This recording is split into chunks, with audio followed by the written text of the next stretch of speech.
The most widespread anti-government protests in more than 10 years are raging in cities across Turkey. It started as a small sit-in to stop the government from turning Gezi Park, one of Istanbul's last green spaces, into a shopping mall based on the old Ottoman military barracks. But it's become a nationwide battle over Turkish identity, pitting secularists against a new Islamic business and political elite. In recent years, Turks from across the political spectrum have balked at what's seen as Prime Minister Recep Tayyip Erdoğan's authoritarian style and resurgent religious conservatism. Turkey is now the world's #1 jailer of journalists, ahead of Iran and China, and recent legislation banning the sale of alcohol after 10 p.m. has caused disbelief among those who wish to protect the secular legacy of modern Turkey's founding father, Mustafa Kemal Atatürk.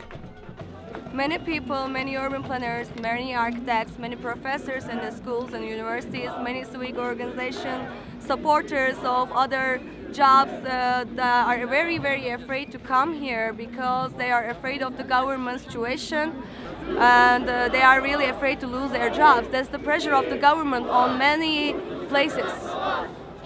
This shows the limit of the government and how far it can come. The people don't get scared anymore. The people say that just do anything, whatever you want to us. We are not afraid of your gas bombs. We are not afraid of your violence. We are not afraid of your police. The largely submissive local media failed to adequately cover the first 48 hours of the protests. For example, my mother in my hometown, she doesn't live in Istanbul right now. She doesn't know what's happening here right now because of the media. People, if they watch their TVs right now, there's a beauty contest.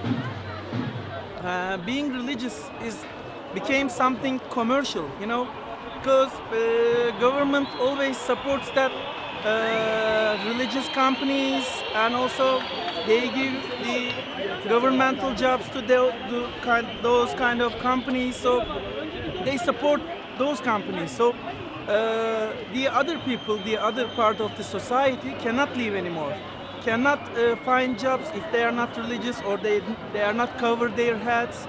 So they force everybody to become religious persons. Most of the people living in Turkey actually they believe in God, but this is something between them and God. So this doesn't have to be related to the governmental issues. Prime Minister Erdoğan made a speech on Sunday in which he said the protesters were an extremist fringe, but his words only seemed to provoke renewed defiance, to which the police responded with tear gas and water cannons. You are not just only half of the country PM. You are PM, you are president for whole country. You can't ignore these people. You can't ignore. He says that today, no, there are only 3-4 marginalists. Only. Here, can you see any marginalist people? This is not marginalist. We are engineers. We are university. There are lots of students, teachers, lots of different lifestyles here.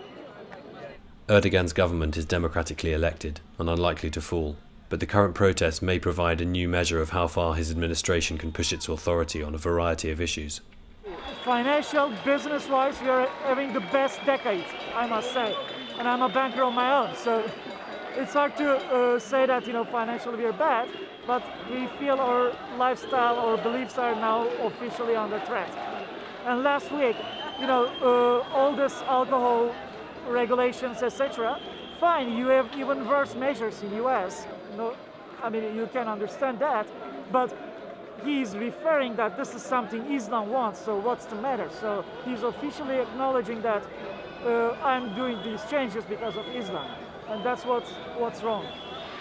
How long do you think this is going to go on for? I don't think it's going to last long, because unfortunately we don't have a leader that can turn this potential into, you know, political victory. So it's still all divided, but at least a lot of people who voted for Erdoğan, who were in between, but who voted for stability, will now see that his real face.